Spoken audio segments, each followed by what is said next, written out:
You never would have thought such a small, loving town like Alpine would come to a situation like this. Right now I have nowhere else to go. I'm just wandering the streets of Alpine right now, just trying to find more information about what's happening and just looking at the school itself. So did you know the shooter or the person?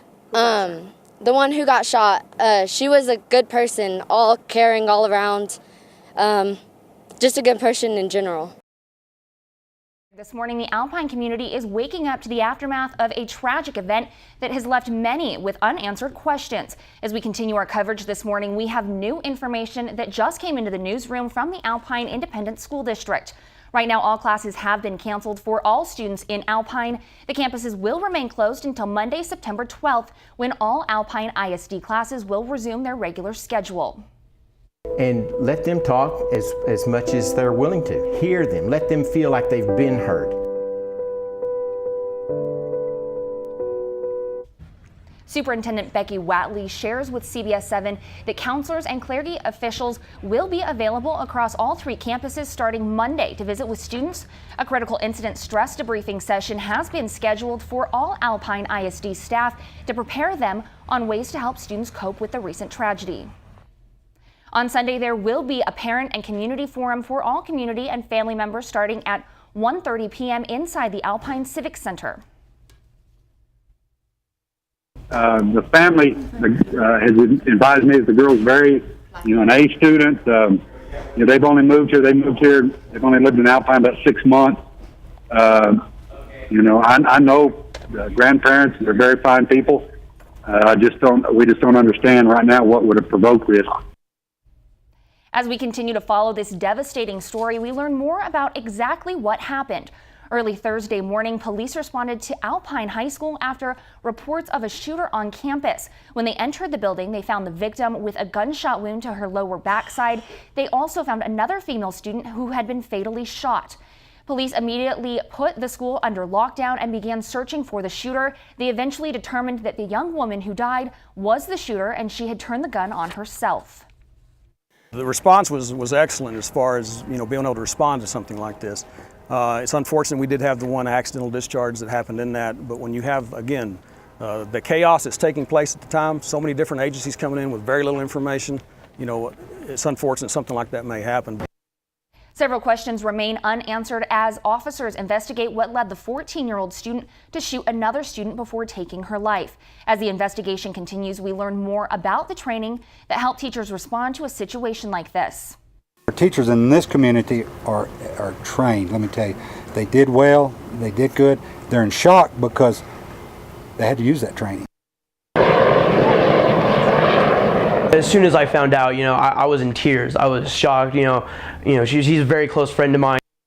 CBS 7 spoke to a close friend of the young girl that was shot. Right now, she is expected to make a full recovery and is lucky to be alive. A total of 4 shots were fired, hitting her in the face. Another hit her in the lower back. Fortunately, another student was able to help the 17-year-old girl get to safety behind a group of trash cans. That's according to the friend, and within minutes, someone drove by and rushed them to the hospital.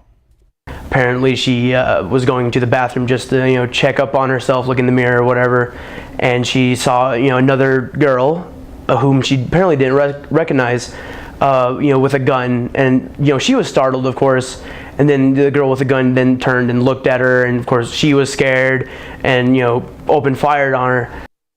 We want to clarify after several people have asked if the victim was targeted by the shooter. According to this friend, they did not know each other. The shooter has been identified as a very quiet young woman who only lived in Alpine for about 6 months. The threat came in to the dispatch as, if you think what happened in the school was bad, wait till you see what's going to happen to Saul Ross. So whatever that means. The threat to the hospital came in as, we're fixing to go and shoot that place up. Law enforcement was also responding to threats from an unknown caller. Brewster County Sheriff Ronnie Dodson says that another person, quote, took advantage of the tragic situation, end quote, by calling in bomb threats across the area. Dispatch reporting a 911 call from someone saying, if you thought what happened at the school was bad, wait to see what happened at Saul Ross. This is a lot of information to take in all at once. We will continue to bring you more information throughout the show. In our next half hour, we will be learning more about the federal agent who was also shot by friendly fire as other officers were moving in to secure the school. Our crews were also on scene at Sul Ross as it was under lockdown. And they leave their families and go out in dangerous situations to protect our community. And they should always be remembered and always be shown the respect that they deserve. Continuing coverage this morning on a head-on crash that killed a firefighter. This morning, the Wink Kermit area is coming together to show their support for the family and heal together as a community. The procession began near Lubbock and continued through Ward County. Hundreds of people lined the streets to show respect for Kobe Slaughter. Firefighters from counties across West Texas also took part in the ceremony. They handed out over 100 flags to supporters. As our country prepares to remember the lives that were lost on 9/11, a long-lasting tradition continues right here in Odessa. It has been 15 years since the country lost many brave men and women. Now, 15 years later, the Prosperity Bank continues the long-standing tradition of honoring those that fought for our freedom that day and also honor our first responders here in Odessa. This is the 14th year they've had the remembrance. Volunteers gathered and showed their support by putting up 3,000 flags.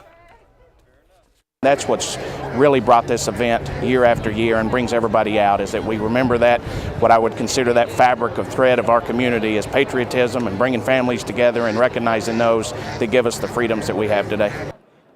Flags will remain in Memorial Gardens Park until September 19th. Reports of 2 mountain lion sightings have the Odessa Police Department searching around the area of Comanche Trail Park. According to OPD, there have been no reports of injuries at the park, but the Odessa Animal Control has found tracks and paw prints that match those that would possibly belong to a mountain lion. Members of the Texas Parks and Wildlife Department will be arriving at the park in an attempt to find the mountain lion. So what was your reaction when you first heard that there had been mountain lion sightings here at Comanche Trail Park? Well, I had never really seen anything, and I was just like, I don't think anything's going to be out here. I've never seen them out here. Like I said, well, we like to come out here and walk and get our exercise in, so I'm not really concerned with the mountain lion. Anyone who comes in contact with a mountain lion is urged to contact Odessa Animal Control at 432-333-3641.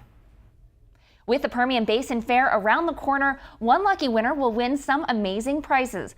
Let's take a look. One-night stay at the MCM Grande Fun Dome with complimentary breakfast and happy hour, of course, for adults. 4 general admission tickets to the Permian Basin Fair, 4 skate passes and skate rental at MCM Ice.